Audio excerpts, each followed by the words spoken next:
శ్రీ గురుభ్యో నమః. 5లో 15వ శ్లోకం.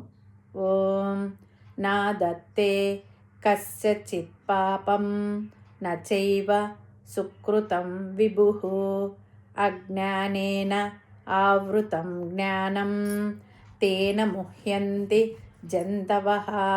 ముందుగా పదపదానికి అర్థం తెలుసుకుందాం. విభుః అంటే సర్వవ్యాపి అయిన పరమాత్మ. నా ఆదత్తే స్వీకరించడు, అంటించుకోడు. కస్యచిత్ పాపం ఎవ్వరి పాపాన్ని. నచ ఏవ అలాగే సుకృతం పుణ్యాన్ని నా స్వీకరించడు.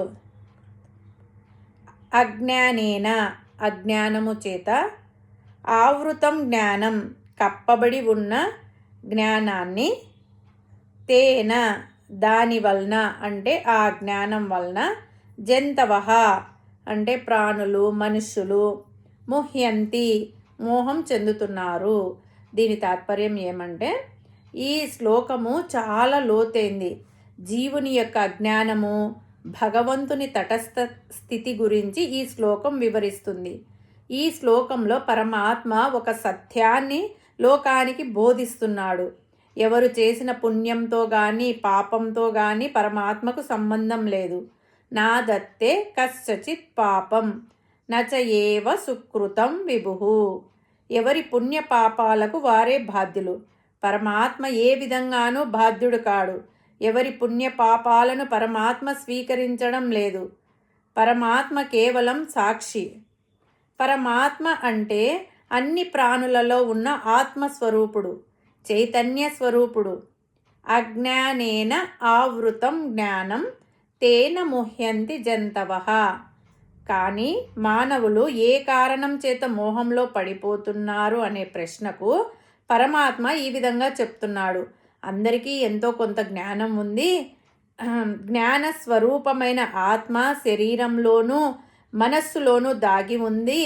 ఆ దాగి ఉన్న ఆత్మ అజ్ఞానేన ఆవృతం అంటే మనం ఇంతకుముందు చెప్పుకున్న అజ్ఞానము త్రిగుణాత్మకైన మూల ప్రకృతి, మాయ అనే పేర్లతో పిలువబడే అజ్ఞానంతో కప్పబడి ఉంది.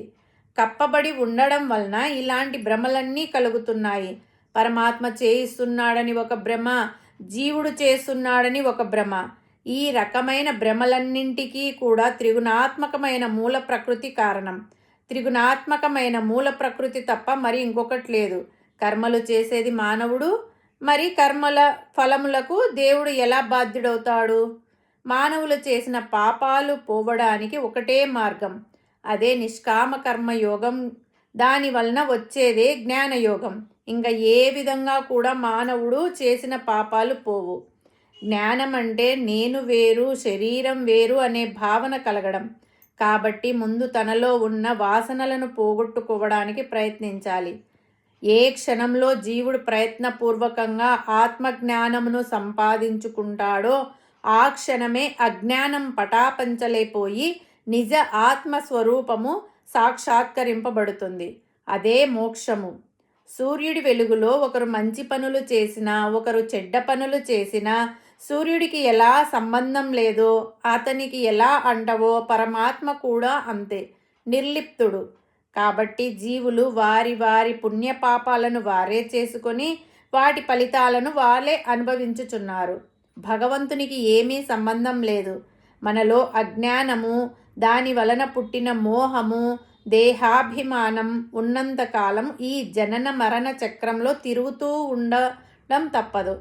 కాబట్టి భగవద్భక్తి కలిగి తమలో కప్పి ఉన్న అజ్ఞానమును జ్ఞాన సముపార్జన ద్వారా వారి వారి ప్రయత్నం చేత పారద్రోలి జీవుడు ముక్తుడు కావాలి. జీవులు ఎట్లా దుఃఖపడుతున్నారు, ఆ దుఃఖానికి కారణం ఏమి అనేది ఈ శ్లోకంలో చెప్పబడింది. ఆ దుఃఖాన్ని నివారించడానికి ఉపాయము రాబోయే శ్లోకంలో పరమాత్మ చెప్పబోచున్నాడు. హరి ఓం తస్సత్.